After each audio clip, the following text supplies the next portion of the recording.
દિયોદર તાલુકાના ચીબડા ખાતે આવેલ શ્રી નકળંગ ભગવાન ગૌશાળા ખાતે શ્રીમદ ભાગવત કથા યોજાઈ। દિયોદર તાલુકાના ચીબડા ખાતે આવેલ શ્રી નકળંગ ભગવાન ગૌશાળા તથા સમસ્ત ચીબડા ગ્રામજનો દ્વારા શ્રીમદ ભાગવત જ્ઞાન યજ્ઞ કથાનું સુંદર આયોજન કરવામાં આવ્યું।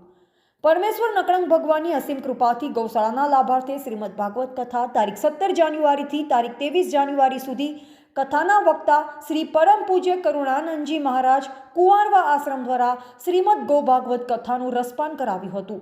ગુરુવાર રાત્રે ભવ્ય લોક ડાયરો યોજાયો, જેમાં દેવાયત ખવડ, ગોવિંદભા ગઢવી, મહેશદાન ગઢવી, કવિબેન રબારી સહિતના કલાકારોએ રમઝટ બોલાવી।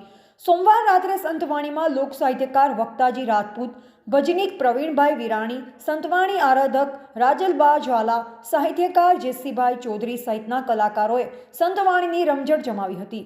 કથાના આચાર્ય શાસ્ત્રી કિરણભાઈ જોશી, શાસ્ત્રી પ્રફુલભાઈ દવે ઉપસ્થિત રહ્યા હતા, જેમાં કૃષ્ણ જન્મોત્સવની ઉજવણી કરવામાં આવી।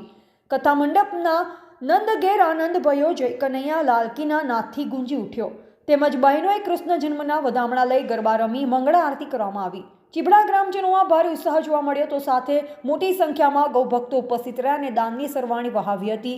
બ્યુરો રિપોર્ટ અનુપ ઠાકોર, ક્ષત્રિય જ્યોત ન્યૂઝ।